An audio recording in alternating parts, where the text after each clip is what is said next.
បន្ទាប់មកវាចេញស្រេចបែបនេះហើយអ្នកទាំងអស់គ្នាត្រូវតែយកម៉ៅរបស់យើងដាក់នៅកន្លែងណាដែលយើងចង់ឲ្យវាបដូរទីតាំងឲ្យចេញនៅកន្លែងហ្នឹងឧទាហរណ៍ខ្ញុំចង់ឲ្យចេញកន្លែងនេះអញ្ចឹងខ្ញុំត្រូវតែដាក់ម៉ៅនៅកន្លែងនេះជាមុនសិន select លើ cell មួយសិនរួចយើងចុចទៅលើ paste ឃើញទេអ្នកណាខ្លះចង់ចេះលើកតារាងបដូរទីតាំងពីកន្លែងមួយទៅដាក់កន្លែងមួយទៀតឬក៏លើកតម្លៃនៅក្នុង cell មកដាក់កន្លែងមួយទៀតអញ្ចឹងក្នុងវីដេអូនេះខ្ញុំនឹងបង្ហាញទាក់ទងនឹងការលើកតម្លៃនៅក្នុង cell ឬក៏តារាងនេះមកដាក់កន្លែងមួយទៀត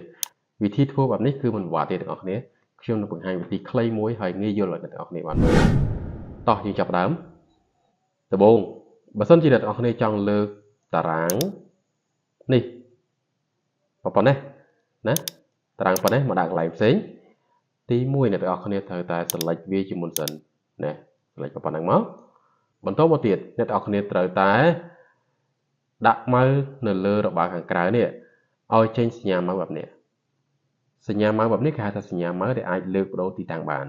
តោះឥឡូវយើងលើកដាក់ឲ្យចេញសញ្ញាម៉ៅហ្នឹងមកឥឡូវខ្ញុំចង់លើកមកដាក់ទៅនេះ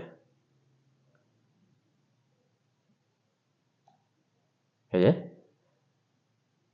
ពេលនោះតារាងរបស់យើងគឺចេញពីកន្លែងនេះហើយវាក៏បង្ហាញនៅកន្លែងនេះវិធីមួយទៀតអ្នកទាំងអស់គ្នាអាច select ដូចគ្នាហើយយើងចុចទៅលើពាក្យថា cut បន្ទាប់មកវាចេញ select បែបនេះហើយអ្នកទាំងអស់គ្នាត្រូវតែយកម៉ៅរបស់យើងដាក់នៅកន្លែងណាដែលយើងចង់ឲ្យវាបដូរទីតាំងឲ្យចេញនៅកន្លែងហ្នឹងឧទាហរណ៍ខ្ញុំចង់ឲ្យចេញកន្លែងនេះអញ្ចឹងខ្ញុំត្រូវតែដាក់ម៉ៅនៅកន្លែងនេះជាមុនសិន select លើ cell មួយសិន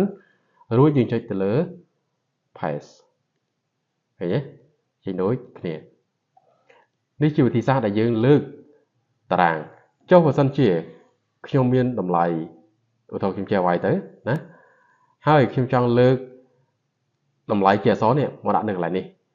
ដូចគ្នាអ្នកនរគ្នាត្រូវតែយកម៉ៅរបស់យើងដាក់នៅលើ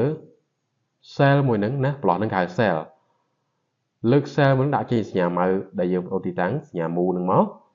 ហើយយកមកទម្លាក់នៅកន្លែងដែលយើងចង់បានចុចម៉ៅឆ្វេងឲ្យជាប់ទម្លាក់មកឃើញទេវានឹងបដូរទីតាំងពីកន្លែងនេះមកកន្លែងនេះបាទអញ្ចឹងនៅក្នុងវីដេអូនេះគឺមានតែប៉ុណ្្នឹងទេសម្រាប់ការបង្ហាញបដូរទីតាំងតម្លៃនៅក្នុង cell ឬក៏តារាងដាក់នៅទីតាំងផ្សេងបាទអរគុណជួបគ្នាវីដេអូក្រោយ